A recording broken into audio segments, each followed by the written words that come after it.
Welcome to my vlog. At kung first time nyo to watch this video, I hope gawin nyo na yung bisyo. Our today's recipe is tuna spaghetti. Stay tuned! Para sa mga ingredients, spaghetti noodles, canned tuna, oil, salt and pepper, basil leaves, garlic, white onion, half, and tomato. Tara, umpisahan na natin. Inuuna kong ikat itong mga kamatis natin. Siya nga pala, tinatanggal ko itong mga buto ng kamatis at nililipat ko muna sa isang plastic o isang lalagyanan. Kapag natanggal mo na ito, pwede mo nang ikat ang mga kamatis. Ayan. Lahat tinatanggal ko yung buto ng kamatis kasi ayaw ko itong idagdag sa ating dish for today. Kapag natanggal mo na ito, ikakat mo muna ng pahaba yung kamatis.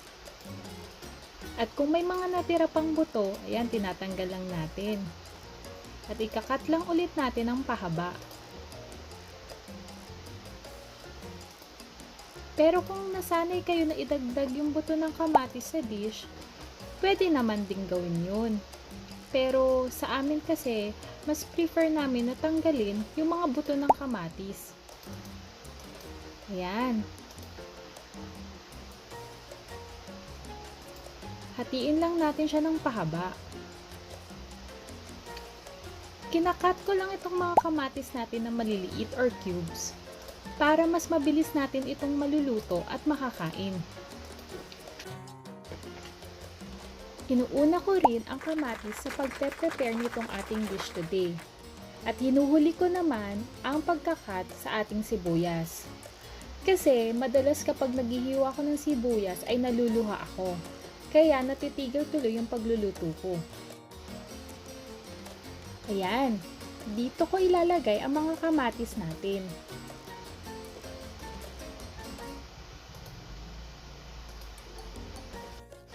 Ipapakita ko sa inyo ang mga nahiwa nating kamatis.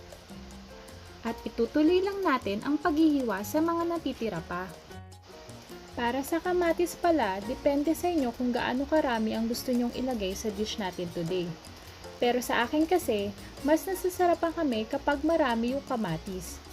Pero kung hindi naman kayo mahilig sa kamatis, pwede nyong bawasan ito. Depende sa preference nyo.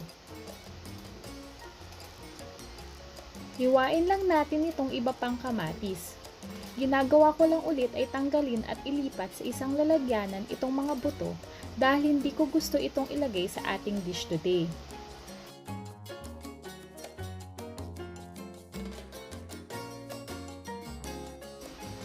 Parehas ng ginawa natin kanina, hihiwain lang natin ng pahaba itong mga kamatis. At pagkatapos naman ay hihiwain lang ulit natin ng maliliit or cubes itong kamatis. Tapos, isi-set aside lang natin to. Hanggang sa ma-prepare natin ang lahat ng ingredients. Meron din ba kayo mga pasta recipes na gusto nyong i-share? I-comment nyo lang sa baba para sa ganon ay mapag-aralan din natin. O kaya naman, baka ma-feature ko ang iyong paboritong pasta recipe. Okay yun, di ba?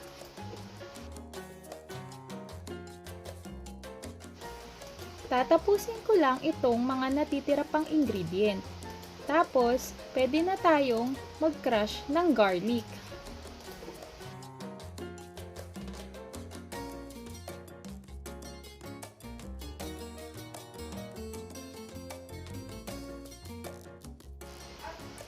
Ayan. Tapos na. Lipat lang natin sa isang lalagyanan. Next naman, itong bawang. Ika-crush lang natin at imi-mince ito. Kung mapapansin nyo, kaunti lang ang ginamit kong bawang para dito sa dish natin today. Pwede mo rin dagdagan itong garlic kung ikaw naman ay mahilig dito. Pero dahil matapang yung lasa nito, iiwasan ko lang na madami itong ingredient upang hindi ma-overpower yung tuna na ilalagay natin mamaya. Ayan, iset aside ulit natin itong minced garlic kasama ng nahiwa nating mga kamatis. White onion. Half lang yung gagamitin natin because masyadong malaki tong size na to. Pero kung mahilig naman kayo sa sibuyas at magiging translucent naman siya mamaya kapag sinutay natin, okay din yun. So, technique sa paghihiwa ng sibuyas, iwas iyak, iwas luha. Huwag mo ikakat yung dulo. Yan. I-retain mo lang siya. I-cut mo lang itong top niya. Then, tanggalin mo lang itong balat. Yan. So, iwasan mo matanggal yung dulo. Cut nyo lang. Ganyan.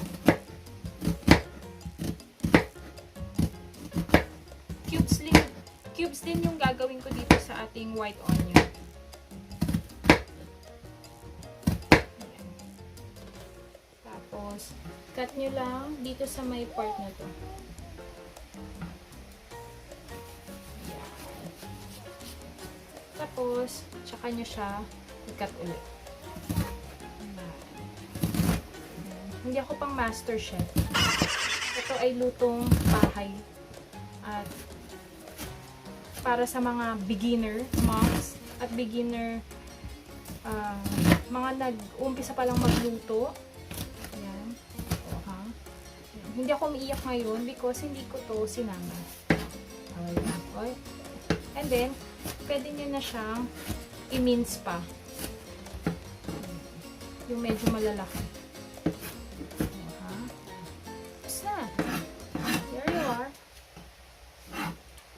Preparation time niya, mabilis lang talaga eh. Especially kung ito is ready na.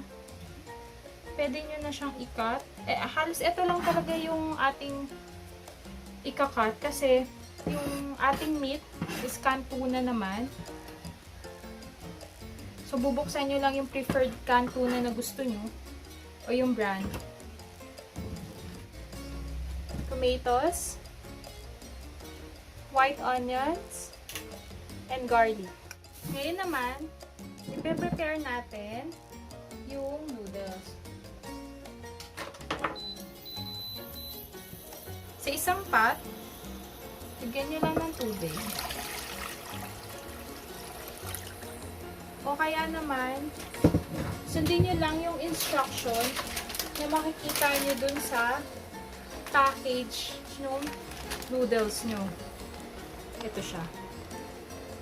Cooking directions.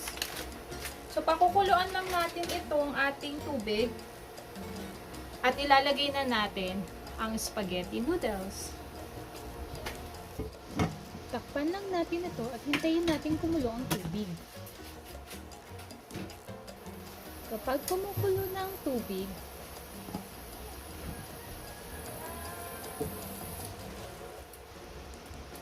ilalagay lang natin ang spaghetti noodles.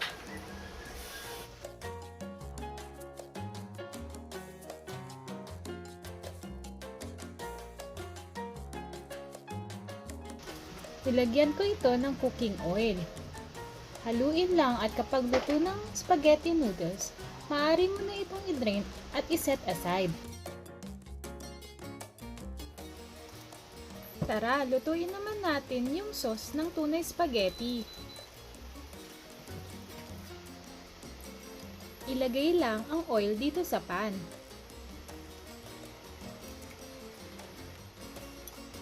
Kapag mainit ang mantika, ilagay natin ang white onions. Saute white onions. Once mag-caramelize ito, ilagay natin ang bawang. Ingatan lang natin na hindi masunog itong bawang para hindi maging mapait ang lasa. Ilagay naman natin ang mga kamatis. Ayan, hahalu-haluin lang natin. Next naman, ilagay natin itong canned tuna.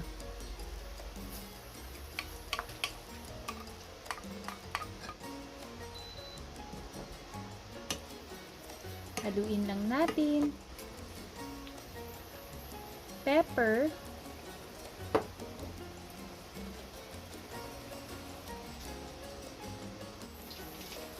At saka salt. Hahaluin lang natin ito upang sa ganon ma-distribute yung ingredients. Simmer lang natin ng 2 to 3 minutes. Ayan, pwede na natin ilagay ang ating cooked noodles na prepare natin kanina. Haluin lang natin para ma-distribute yung tuna sauce dito sa ating pasta.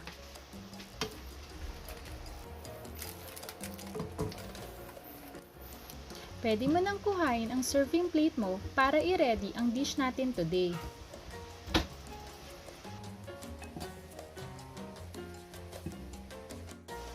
Tsaka natin i-top ang basil leaves na nagpapadagdag pa ng sarap dito sa dish natin.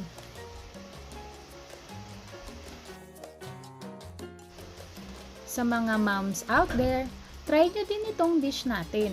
Baka malay mo, magustuhan ng family mo. Kagandahan kasi nitong dish na ito is mura na, mabilis lutuin, at sobrang masustansya pa. Okay na okay itong dish natin para sa family. Ayan na ang ating tuna spaghetti. Madali lang, di ba? So kung na-enjoy mo tong video na to, baka ma-enjoy mo din yung iba ko pang vlogs para sa'yo. Till next time!